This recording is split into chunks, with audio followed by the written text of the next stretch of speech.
61वें number का सूत्र है इदुदग्निः। इदुदग्निः ये सूत्र कैसे बना है? अभी हम संधि की विवक्षा से अगर इसे देखें, इत उत अग्नि, ता के परे क्या हो गया? स्वर हो गया। फिर यहाँ ता के परे स्वर है तो क्या हो जाएगा? ता के परे स्वर आएगा तो प्रथम अक्षर के परे स्वर हो तो उसका तृतीय अक्षर हो जाता। तो ये क्या हो गया? इद उद अग्नि। ठीक है, तो ये सूत्र ऐसे बना है। तो इदुद अग्नि। ठीक है, सूत्र समझ में आया? व्यंजन संधि हुई है इसमें। किसी का म्यूट नहीं है, प्लीज म्यूट कर लीजिए।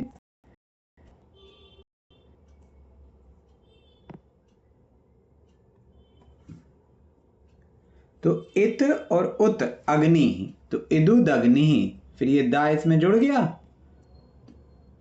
इदु और दा और दग्नि। ठीक, तो हम जो सूत्र पढ़ते जा रहे हैं ना, उसमें जो हम पूर्व में पढ़ चुके हैं संधि आदि, तो उसका प्रयोग भी हम करते जाएंगे, तो ताकि हमको समझ में आता जाए कि ये चीजें कैसे होती हैं। तो यहाँ क्या कह रहे हैं? इत उत अग्नि। इत उत अग्नि अर्थात जो इकारांत होगा, इत, उत यानी जो उकारांत होगा। इकारांत जैसे कवि, रवि, हरि, है ना। ये उकारांत जैसे भानु, जिनके अंत में उ हो, गुरु, है ना। तो इनकी क्या होगी? इनकी अग्नि संज्ञा होगी। अग्नि संज्ञा होगी इनकी। अर्थात हम अग्नि शब्द अगर कहेंगे कि जो अग्निवाचक शब्द हैं, तो अग्नि संज्ञा वाले शब्द तो वो सभी इसी में आएंगे। अब हम थोड़ा सा यहाँ पर ये ध्यान रखेंगे कि देखिए, ये अग्नि के पर्यायवाची नहीं है, इनकी संज्ञा अग्नि है। अग्नि संज्ञा अगर कहा जाएगा तो जितने भी इकारांत और उकारांत लिंग हैं उनकी अग्नि संज्ञा होगी। तो कोई भी सूत्र में अगर अग्नि संज्ञा के लिए सूत्र बताया जाएगा तो अर्थात इकारांत और उकारांत शब्दों के लिए वह सूत्र है। ठीक है, अब हम शुरू करते हैं विभक्तियां लगाना। तो सबसे पहले क्या है? प्रथमा में सी, औ और जस। सी औ जस है। तो हम ले लें शब्द यहां पर मुनि शब्द, है ना।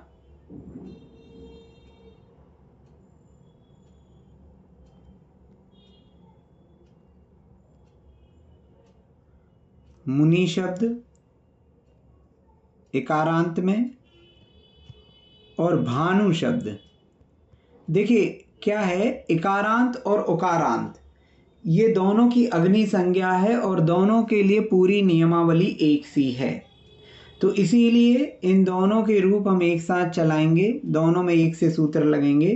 तो इकारांत में हमने एक शब्द ले लिया मुनि और उकारांत में एक शब्द ले लिया भानु। तो दोनों की प्रथमा विभक्ति देखते हैं। तो प्रथमा विभक्ति में क्या कह रहे हैं? सी औ जस। तो सबसे पहले हमने क्या किया? सी विभक्ति लगाई। तो मुनि धन सी, सी किया, अनुबंध लोप हुआ, अनुबंध लोप होने से सा बचा। अनुबंध लोप किस सूत्र से हुआ? तो अनुबंध लोप हुआ हमारा योनुबंधो प्रयोगी 129 नंबर सूत्र से। ठीक है, 129 नंबर सूत्र से अनुबंध लोप हुआ। तो ये क्या हो गया? मुनिस, मुनिस हो गया। अब मुनिस हुआ तो अंत में जो सकार है, रेफ सोर विसर्जनीय, अंत में रकार हो या सकार हो तो उसका क्या हो जाता है? विसर्ग 130 नंबर सूत्र से। तो ये क्या हो गया? मुनि। तो प्रथमा का एक वचन क्या हो गया? मुनि। ठीक है, साथ ही साथ भानु के भी चलाते जाएंगे। भानु में भी हमने सी जोड़ा, तो 129 नंबर सूत्र से अनुबंध का लोप, यो अनुबंधो प्रयोगी, तो ये हो जाएगा भानु धन स, अनुबंध का लोप, सा अकेला बचा, तो ये हो गया भानुस। भानुस हुआ तो रेफ सोर विसर्जनी से ये हो गया भानु। ठीक है, क्लियर है ये? इसमें किसी को कोई प्रश्न? प्रथमा विभक्ति का एक वचन, मुनि और भानु दोनों का, कुछ भी नहीं किया इसमें, पुराने सूत्र ही लगे हैं। सी को जोड़ा, अनुबंध का लोप हुआ, ई का लोप हुआ, सा बचा, मुनिस भानुस, सा का विसर्ग हो गया, रेफ सोर विसर्जनी 130 नंबर के सूत्र से। तो प्रथमा का एक वचन मुनि के लिए मुनि ही, भानु के लिए भानु हो। ठीक है, कोई प्रश्न? अब देखिए, अब द्विवचन में क्या होगा? तो द्विवचन में हमारी स्थिति आती है मुनि धन औ, सी के बाद औ, द्विवचन में औ। संबोधन, संबोधन में आएंगे ना, पहले अपने तीनों वचन तो हो जाएं। अभी तो सी अकेले हुआ ना। ठीक, द्विवचन में क्या आया? मुनिधन औ। ठीक है, सी हो गया, अब औ। तो औ के लिए हमारा अब सूत्र आ रहा है, स्थिति हमारे पास मुनिधन औ, तो 162 नंबर का सूत्र आया, वो कह रहा है औकारः पूर्वम, औकारः पूर्वम। तो ये क्या कह रहा है कि जो औ है, औकार मतलब जो औ है वो कैसा हो जाएगा? पूर्व के जैसा। ठीक है, किसके लिए? अग्नि संज्ञक के लिए। अग्नि संज्ञक में, अग्नि संज्ञक में औ क्या हो जाएगा? पूर्व के जैसा। तो अब ये मुनि क्या है? अग्नि संज्ञक है, तो मुनि धन औ में क्या हो गया? अब यहाँ पे मुनि क्या हो गया? मुन धन ई और फिर हो गया औ, तो ये अग्नि संज्ञक था। तो यहाँ पे सूत्र क्रमांक 162 से क्या होगा? ये जो औ है वो पूर्व के जैसा, जो पूर्व में है।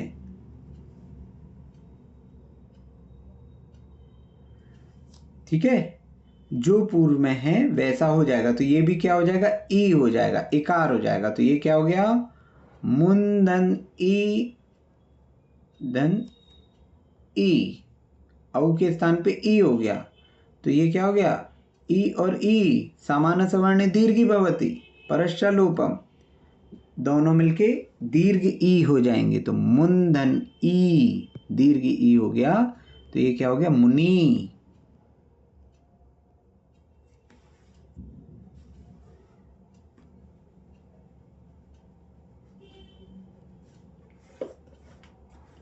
क्लियर है? औकारा पूर्वम, ये सूत्र क्या कह रहा है कि अग्नि संज्ञक के केस में यदि औ आएगा तो औ क्या है? पूर्व के जैसा हो जाएगा। तो मुनि के बाद औ था, तो मुनि के अंत में क्या था? ई। तो औ मुनि धन औ, तो ई धन औ, तो औ क्या हो जाएगा? पूर्व के जैसा। औ के पूर्व में क्या है? ई, तो औ के स्थान पे हो गया ई। अब ई और ई ये दोनों जुड़ेंगे तो क्या हो जाएगा? समाना सवर्णे दीर्घी भवति परश्चालोपम। ये सूत्र क्रमांक 24, सूत्र क्रमांक 24 से ये दोनों क्या हो जाएंगे? ई हो जाएंगे। तो मुन धन ई, मुनि। कोई प्रश्न इसमें? इसी प्रकार भानु धन औ, तो यहां भानु में क्या है? भान धन उ धन औ। ठीक है, तो ये औ क्या है? अग्नि संज्ञक है उ, तो अग्नि संज्ञक में औ आएगा तो पूर्व के जैसा। तो पूर्व में क्या है? उ है, तो ये क्या हो जाएगा? औ के स्थान पे भी उ हो जाएगा, उ हो जाएगा। तो ये समाना सवर्णे दीर्घी भवति परश्चालोपम 24 नंबर सूत्र से भान धन उ, तो ये हो जाएगा भानु। भानु, मुनि भानु। ठीक है, तो द्विवचन में ये क्या हो गया? मुनि भानु। क्लियर है ये? कोई प्रश्न किसी को इसमें?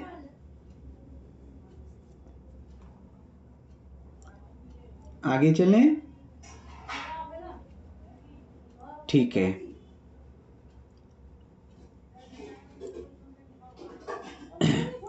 अब हमारे पास तीसरी स्थिति। अब हम बहुवचन में आएंगे तो सी औ जस, जस। तो एक,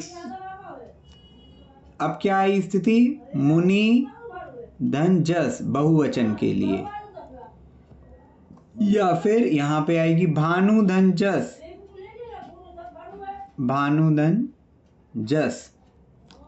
ठीक है, तो अब यहां पर हमारे पास सूत्र है इरे 163 नंबर का सूत्र,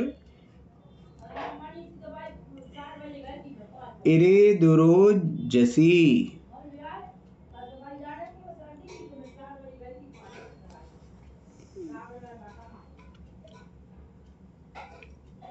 है ना? तो अब इस सूत्र का हम विच्छेद करें। 163 नंबर का सूत्र है, ये क्या है? एह एत ओह ओत धन जसी। क्या हो रहा है यहां पे?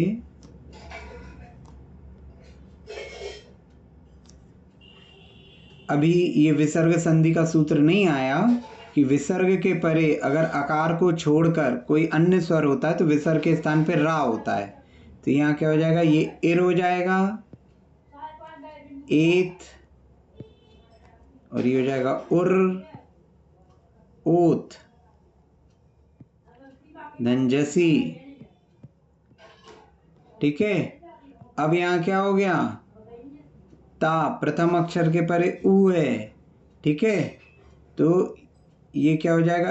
एर एत, तो प्रथम अक्षर के स्थान पे तृतीय अक्षर हो जाएगा एद, फिर उर,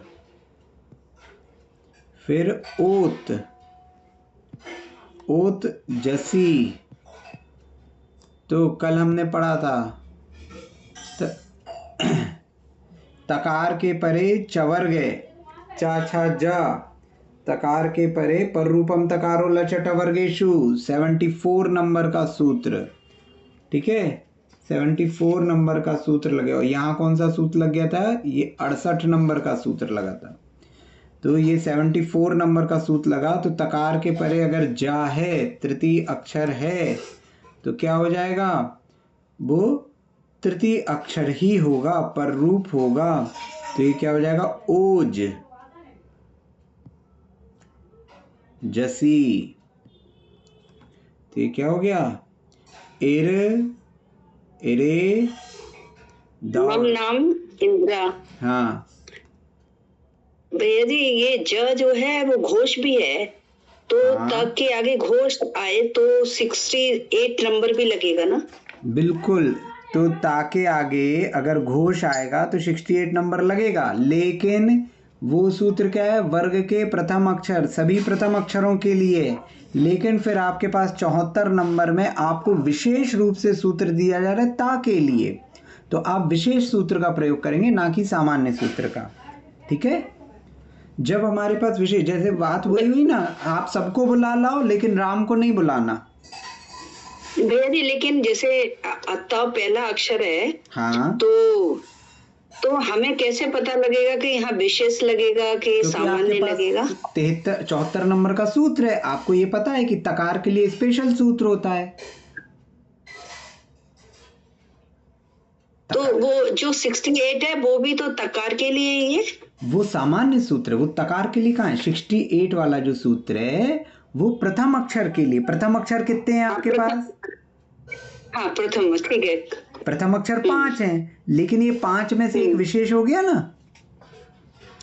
ये तीसरे अक्षर के लिए नहीं, ये केवल तकार के लिए है। पर रूपम नहीं, तकार तकारो के लचटा। बहुत देखिए जो आपका 68 नंबर का सूत्र है उसमें लेफ्ट हैंड साइड में क्या हो सकता है? वहाँ पहला अक्षर होगा वर्ग का। हाँ, वो कितने हैं आपके पास? 5। 5 है। 74 नंबर के सूत्र में आपके पास लेफ्ट हैंड साइड में क्या है? त। ता अकेला। तो आप विशेष आ गए, 5 में से आप 1 पे आ गए, है ना। और 68 नंबर के सूत्र में आपके पास राइट हैंड में क्या था? स्वर भी थे और घोष भी थे। लेकिन 74 नंबर के सूत्र में आपके पास चवर्ग, टवर्ग और लकार, ये 3 चीजें हो गई, है ना। तो आप सीमित हुए। आपका जो सेट होता है तो 68 नंबर का जो सेट था वो बड़ा था, उसका सबसेट है 74 वाला, है ना। तो ये विशेष हुआ। तो जब भी विशेष मिलेगा तो सामान्य से विशेष ज्यादा प्रभावशाली होता है ना। ओके। तो आप ये वाला सूत्र लगाएंगे, इरोज इरे दुरोज जसी। तो ये सूत्र इस प्रकार से हुआ है, ठीक है। इस कक्षा में कोई ऐसा व्यक्ति है क्या जो संधि की कक्षा जिसने पूर्व वाली ना की हो या अभी भी ना कर रहा हो? तो संधि की कक्षा आप लोग मतलब करते जाइए, क्योंकि संधि आना जरूरी है, ठीक है। हाँ, तो अब तो ये सूत्र हो गया। अब हम इसका अर्थ देखते हैं। तो यहाँ क्या कह रहे हैं कि जसी यानी जस परे होने पे, जस यानी प्रथमा का बहुवचन, सी औ जस। तो क्या हो जाता है, अग्नि संज्ञक शब्दों में यदि जस परे हो, अग्नि संज्ञक शब्दों में यदि जस परे हो तो ई का होगा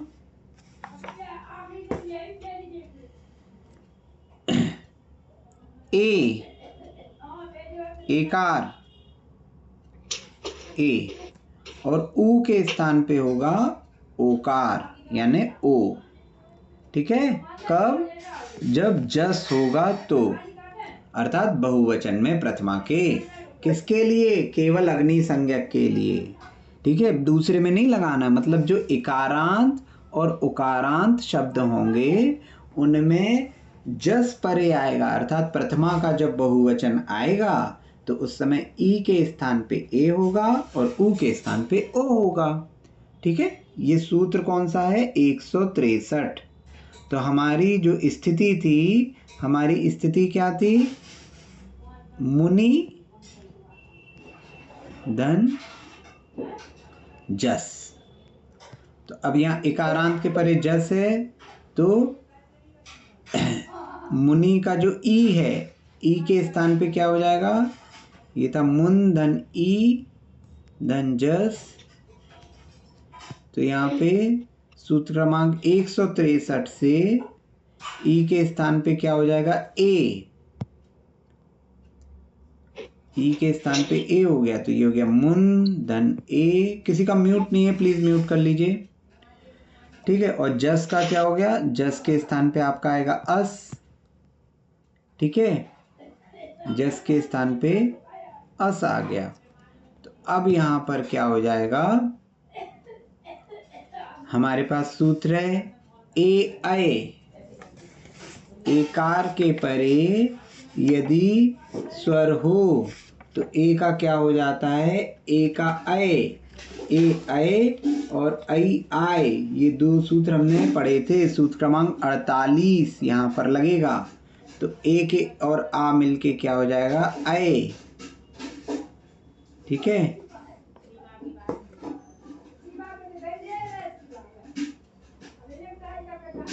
तो ए के स्थान पे अय हुआ और अस वैसे ही का वैसे ही, और ये मुन,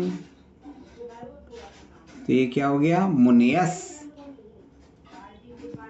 मुनियस, मुनियस हुआ। अब आपका 130 नंबर का सूत्र, रेफ सोर विसर्जनीय, अंत में सा है, तो ये क्या हो जाएगा? मुनियः। मुनि धन जस, तो ई के परे जस है, तो ई का क्या हो जाएगा? 163 नंबर के सूत्र से इरे दुरुज जसी से ई के स्थान पे ए हुआ तो ए के परे फिर आ है, तो सूत्र क्रमांक 48 सूत्र ए अय है ना, तो ए के स्थान पे अय हो गया, ए के स्थान पे अय हुआ तो मुन धन अय धन अस, तो ये मुनयस हो गया। अब 130 नंबर का सूत्र रेफ सोर विसर्जनीय, इस सूत्र से क्या हो गया, सा के स्थान पे विसर्ग हो गया, अंत में सकार या रकार होता है तो उसका विसर्ग होता है, तो ये मुनयः हो गया। ये हो गया आपका प्रथमा का बहुवचन। ठीक है,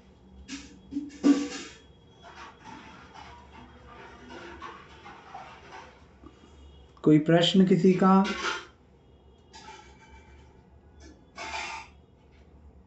अब यही स्थिति भानु में, भानु धन जस, तो ये क्या हो जाएगा, भान धन उ धन जस परे होने पे 163 नंबर सूत्र इरे दुरुज जसी, ओकार के स्थान पे क्या हो जाएगा, ओकार आदेश होएगा, ओकार हो गया यहाँ पे, तो ये हो गया भान धन ओ धन अस, जस के स्थान पे अस, ओ और आ, तो यहाँ पे सूत्र लग जाएगा आपका ओ अव, 50 नंबर का सूत्र, तो ओ के स्थान पे हो गया अव, और ये अस वैसे ही का वैसे ही, भान वैसे ही का वैसे ही, तो ये क्या हो जाएगा, भानवस।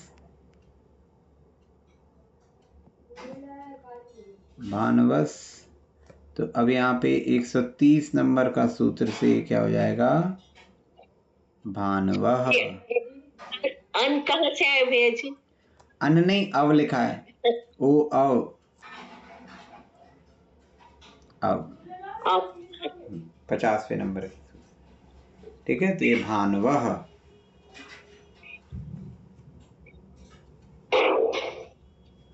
क्लियर है, कोई प्रश्न किसी का?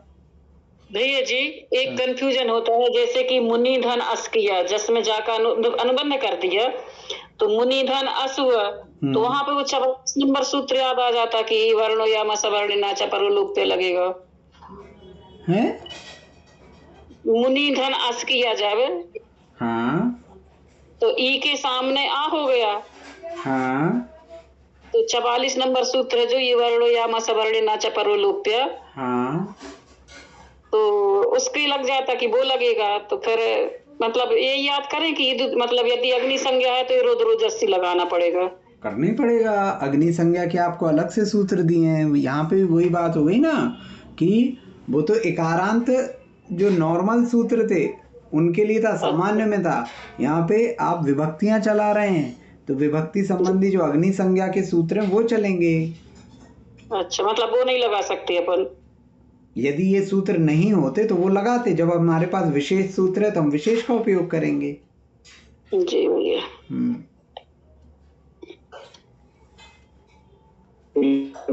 क्या होता है? हाँ, संज्ञा क्या होता है? अग्नि संज्ञा क्या होता है? आपने क्लास कितनी देर से ज्वाइन की? 5 मिनट।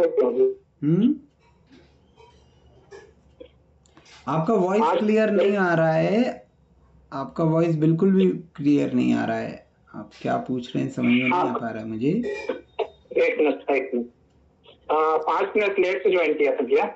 हाँ, तो वो 5 मिनट शुरू में ही बताया था कि इकारांत और उकारांत शब्द जो होते हैं वो अग्नि संज्ञक होते हैं जी। इकारांत और उकारांत शब्दों को अग्नि संज्ञक कहा जाता है। 161 नंबर सूत्र में ये बताया है। ठीक है, ठीक है, कक्षा के शुरू में ही ये बताया था। ठीक, तो अब हमारे पास सियौजस, अब हमारी प्रथमा विभक्ति पूरी हो गई। अब हमारे पास आता है संबोधन। तो संबोधन में पुनः क्या होगा, सियौजस जुड़ेगा। म्यूट कर लीजिए प्लीज। संबोधन में पुनः सियौजस जुड़ेगा। तो अब हमारे पास सूत्र आता है 164 नंबर का, संबुद्धौ च। संबुद्धौ च, ये सूत्र क्या कह रहा है? संबुद्धि परे होने पर अग्नि संज्ञक इकार तथा उकार के स्थान पर, ठीक है, क्रमशः एकार तथा ओकार आदेश हो जाता है। भैया जी द्वितीय का बहुवचन नहीं करेंगे। किसका किसका बहुवचन? ये कारण में करे थे द्वितीय विभक्ति का। द्वितीय विभक्ति अभी शुरू कहाँ हुई? अभी तो हम प्रथमा ही विभक्ति कर रहे हैं। हाँ ठीक है। संबुद्धौ च सेम हो गया प्रथमा के जैसे। संबुद्धौ च सूत्र ये कह रहा है कि 163 में आपने क्या कहा? 163 में आपने कहा था कि अग्नि संज्ञक के इकार के स्थान पे एकार और उकार के स्थान पे उकार होगा। तो वो संबुद्धौ च से कह रहे हैं कि संबुद्धि में भी यही होगा, संबुद्धि में भी यही होगा। तो संबुद्धि में भी यही होगा, इसका अर्थ क्या है कि संबुद्धि का जो एक वचन है उसमें भी ये करेंगे। तो यहाँ पर क्या हो जाएगा? आपका है मुनि धन सी, ठीक है। तो यहाँ पे सी जो है वो आपका संबुद्धि संज्ञक है, संबुद्धि संज्ञक है। म्यूट कर लीजिए। संबुद्धि संज्ञक है, तो सी आपका संबुद्धि संज्ञक होने से इधर पे क्या हो जाएगा?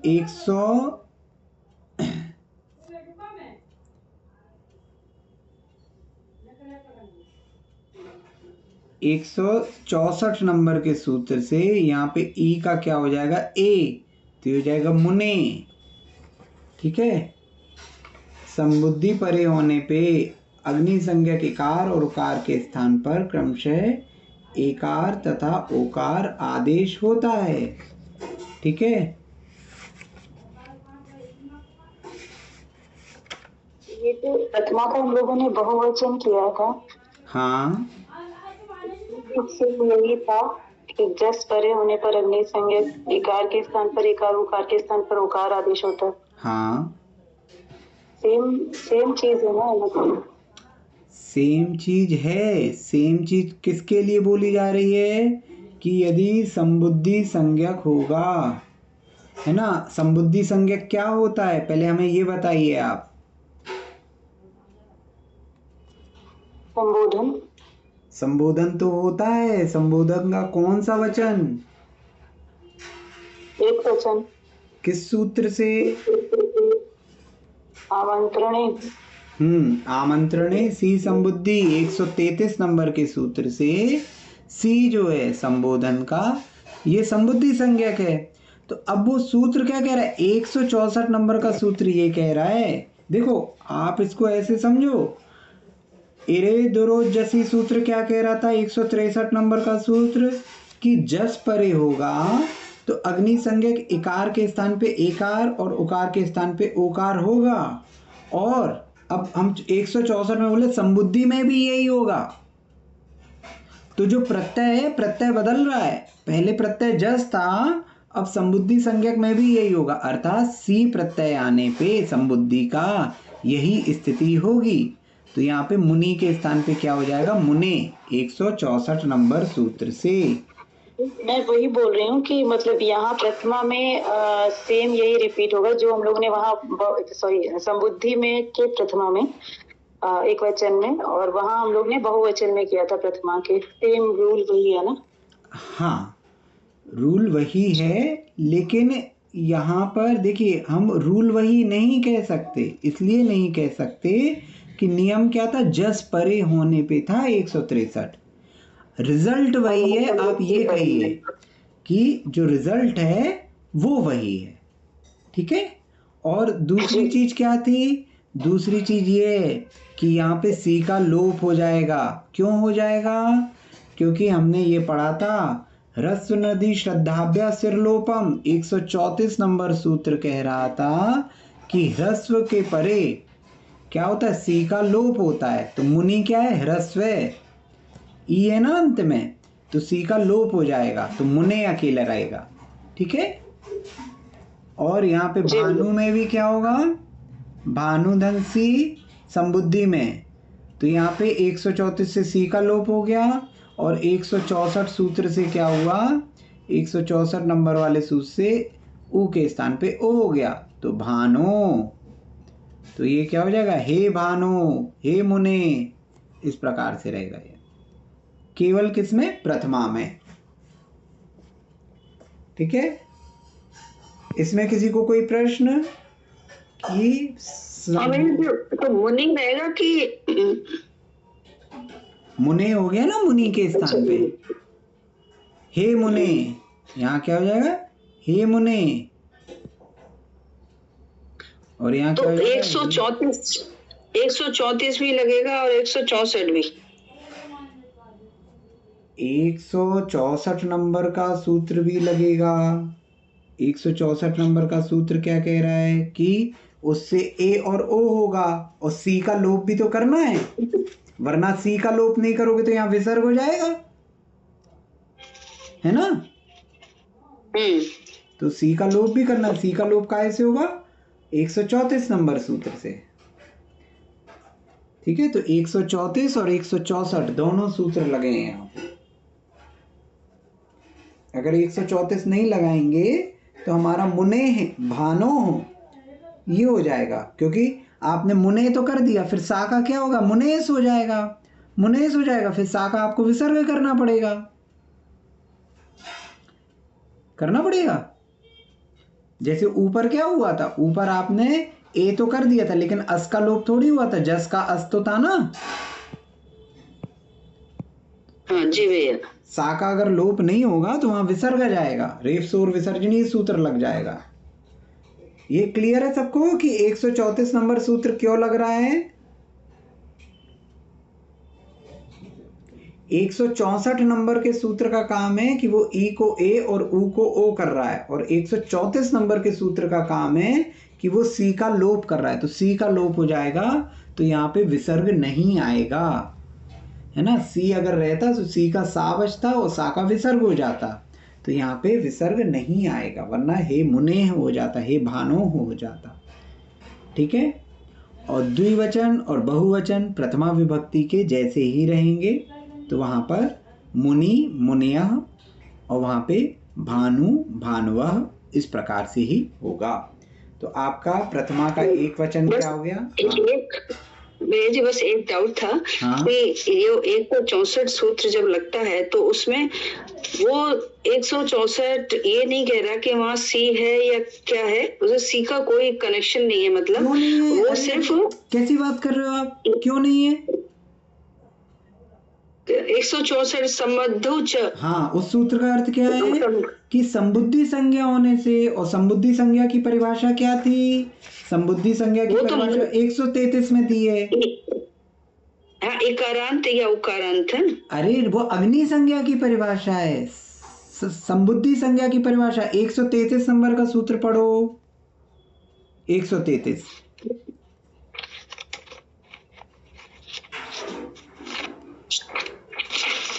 आमंत्रणे से सबोथी। हाँ, इसका अर्थ क्या है, हिंदी में पढ़िए।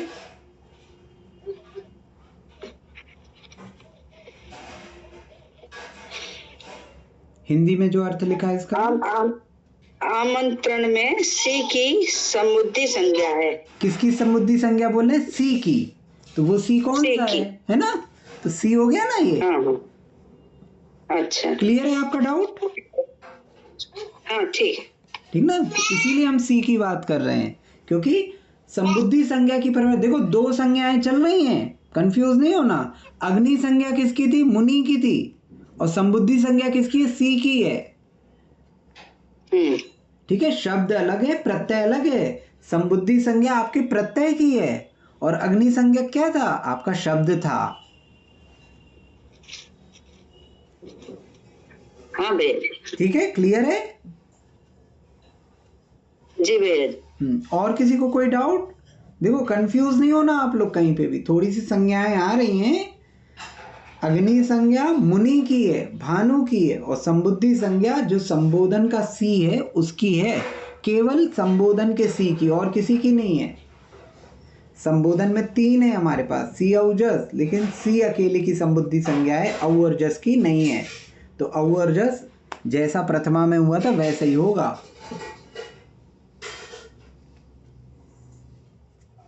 कोई प्रश्न?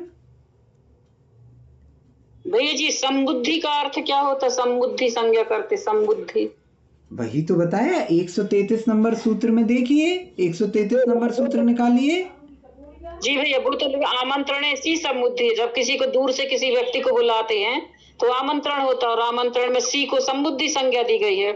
तो संबुद्धि संज्ञा मतलब क्या होता है? संबुद्धि उसका हिंदी में अर्थ पढ़िए एक बार, आप क्या लिखा है पुस्तक में पढ़िए। ठीक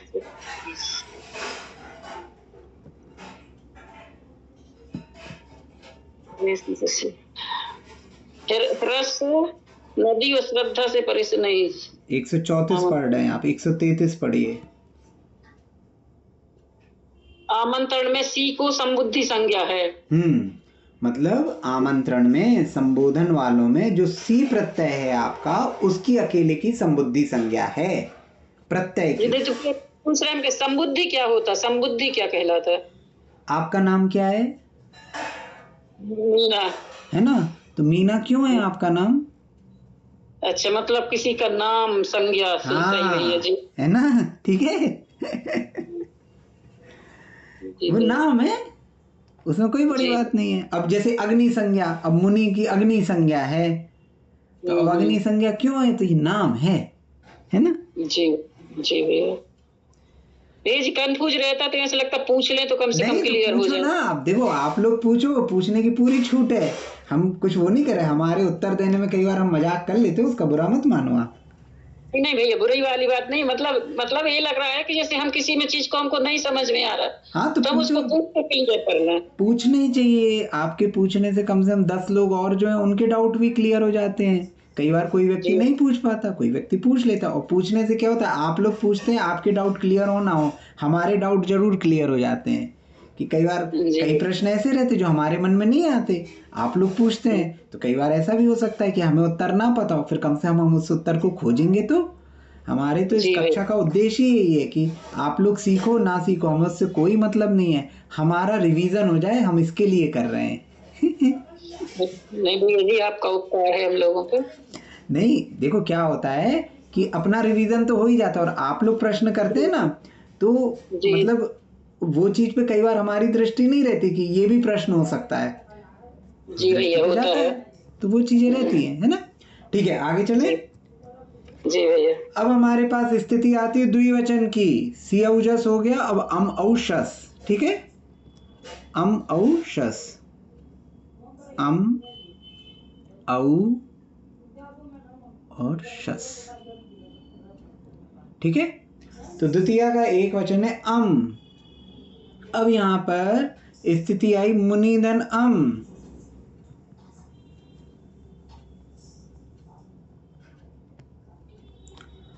सूत्र लगा 165 नंबर का सूत्र क्या कह रहा है?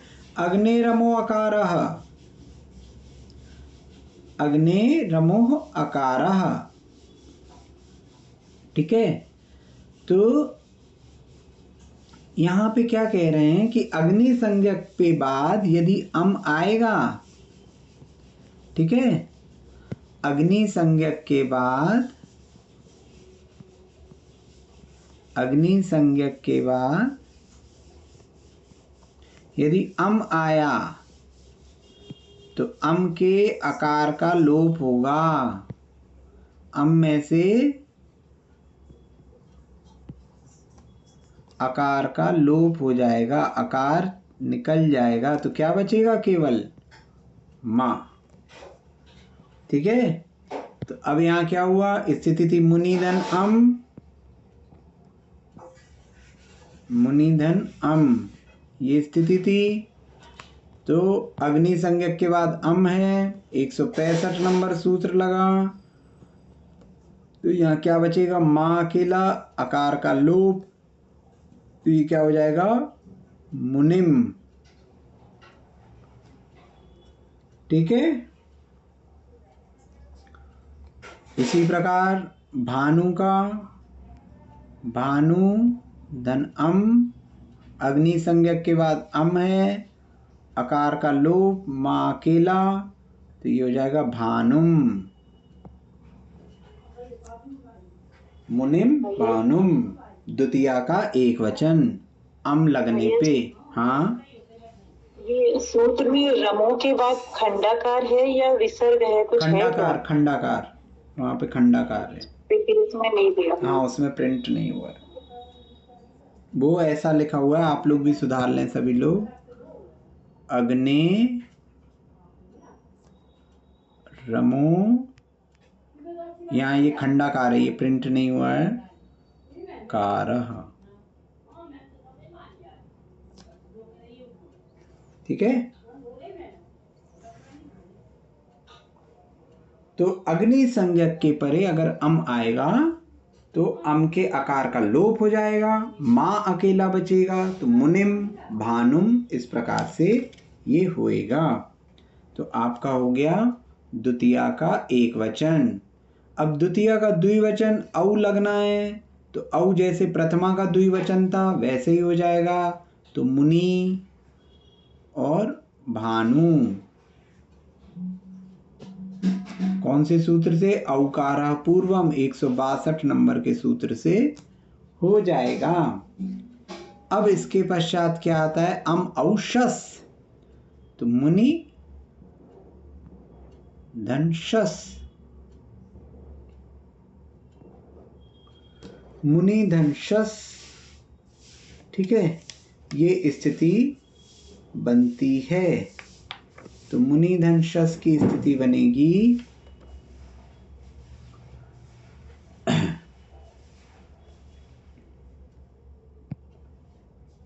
तो हमारे पास सूत्र आता है 166। शसोकारः सश्च नो स्त्रियाम्, शसोकारः सश्च नो स्त्रियाम्। अग्नि संज्ञक के परे अग्नि संज्ञा को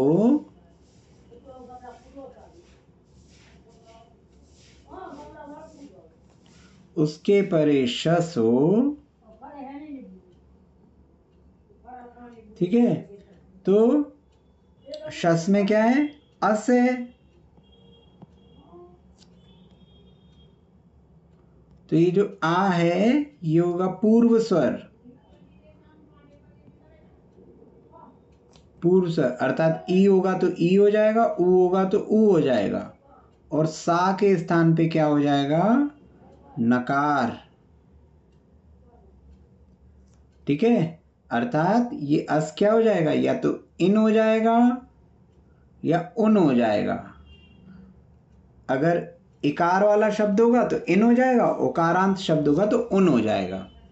ठीक है, अग्नि संज्ञक के परे यदि शस होगा तो शस में जो अस है, आ का पूर्व स्वर होगा, है ना, पहले यदि ई होगा तो ई हो जाएगा, ऊ होगा तो ऊ हो जाएगा, और सा के स्थान पे नकार आदेश होगा। तो हमारे पास मुनि धन शस है, तो मुनि धन शस का क्या हो जाएगा, मुन धन ई धन शस, तो शस का हो गया अस। ठीक है, तो आकार क्या हो जाएगा, पूर्व रूप, तो आकार के स्थान पे आ गया ई, और सा का क्या हो जाएगा, ना, तो ये हो गया इन, तो ये क्या हो गया, मुन धन ई धन इन, तो ये क्या हो जाएगा, समान सवर्ण दीर्घी भवति, तो मुनीन। अब यहाँ पर एक से नहीं लगे, स्पेशल सूत्र लग जाएगा ना? क्या कह रहे हैं, यहाँ पर सा का रेफ स्वर विसर्जनीय नहीं लग के स्पेशल सूत्र ये जो 166 है ये लग जाएगा। हाँ, क्योंकि सा का लोप हो गया, सा के स्थान पे ना आ गया, आ गया, ठीक है, ठीक, तो अब वो नहीं लगेगा, है ना। इसी प्रकार भानु, तो भानु में भी क्या हो जाएगा, भानु धन शस, शस था तो शस का हुआ अस, भानु धन अस। आपका सूत्र लगा 166। 166 सूत्र क्या कह देगा कि भैया भानु है तो भानु के अंत में उ है तो अकार के स्थान पे हो जाएगा उ और सकार के स्थान पे हो गया न, तो ये हो गया उ न। तो ये उ और उ समान सवर्ण दीर्घी भवति, तो ये भानून ये हो गया। ठीक है, तो मुनि मुनि मुनि मुनियः, फिर हे मुने हे मुनि हे मुनियः, फिर उसके बाद द्वितीया में क्या हो गया मुनिम मुनि मुनीन, और यहाँ पे भानुम भानु भानून। तो आपने देखा प्रथमा का एक वचन संबोधन और द्वितीया प्रथमा विभक्ति संबोधन और द्वितीया विभक्ति। ठीक है, तो ये 3 चीजें आपकी हो गई। ठीक है, कोई प्रश्न किसी का? तो अब आप गृह कार्य लिख लीजिए। भैया जी मैंने आपसे एक क्वेश्चन पूछा था कि उसका उत्तर आपको दे दिया था उसमें, शायद सुरभि जी ने दिया था या प्रीति जी ने दिया था, किसी ने उत्तर दिया था। नहीं, मैंने वो पूछा था कि अनुबंध करते तो उसका कोई सूत्र है क्या? तो वही तो बताया था, उन्होंने बताया था ना कि वो अनुबंध है ही, अनुबंध अर उसका अलग अलग है। जो हमने पढ़े ना सी औजस अम औषस, तो उसमें आप जो ये सोच रहे हैं ना कि सी है तो यहाँ पे ई अनुबंध नहीं लिया, यहाँ सा अनुबंध ई अनुबंध लिया, फिर गी में आप कह रहे हो कि ई अनुबंध ले लिया, तो ये एक एक प्रत्यय का अलग अलग अनुबंध है। हाँ, तो ये हमें कैसे पता चलेगा कि ये आपको याद रखना पड़ेगा, ये आपको याद रखना पड़ेगा। ये वही कि मतलब कहाँ से, जैसे आपने भी जाना तो कहाँ से जाना, वो हम जानना चाह रहे हैं। ये हमको शुरू में ही बताए गए ना सूत्र, पूरे शुरू में हमको प्रत्यय बताए गए, प्रत्यय के बाद फिर हमारे पास आते जा रहे हैं एक एक करके अनुबंध, जो उसकी टीका है टीका में आएगा ये। अब या तो हम फिर पूरी टीका पढ़ेंगे, तो इसीलिए अभी आप उसको याद कीजिए, फिर जब हम एडवांस लेवल में जाएंगे इसके तो वहां पर फिर आप इसकी टीका देखेंगे, तो टीका में फिर अभी फिर प्रश्न ये भी आएगा कि सी औजस क्यों, है ना। हाँ ठीक है, गृह कार्य नोट करिए भैया। गुरु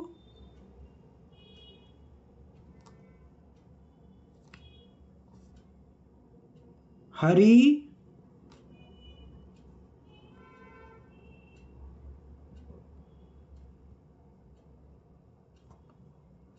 कवि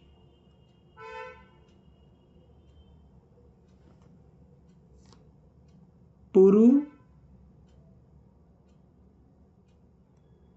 इन चारों के आपको पूरे रूप लिखने हैं, प्रथमा संबोधन और द्वितीया। ठीक है, और 4th नंबर क्या बोला आपने? क्या 4th नंबर? कवि, गुरु पुरु हरि और कवि। पुरु पुरु पुरुदेव वाला पुरु जी।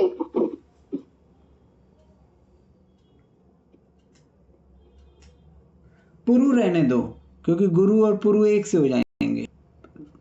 शत्रु ले लो, ठीक है, शत्रु।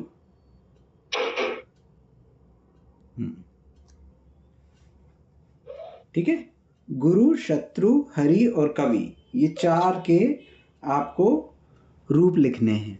ठीक है, आज शुक्रवार है, कल संधि की कक्षा रहेगी, सोमवार को मैं ट्रेन में रहूंगा तो सोमवार की कक्षा नहीं हो पाएगी, बुधवार को होगी कक्षा। इस वाली कक्षा में पता नहीं कौन से निमित्त से चालू हुई है कि बहुत सारी छुट्टियां होती जा रही हैं। ठीक है, तो मंडे को छुट्टी रहेगी, तो बुधवार को अब कक्षा लगेगी। ठीक है, बोधि समाधि परिणाम विशुद्धि स्वात्मोपलब्धि शिव सौ की सिद्धि चिंतामणि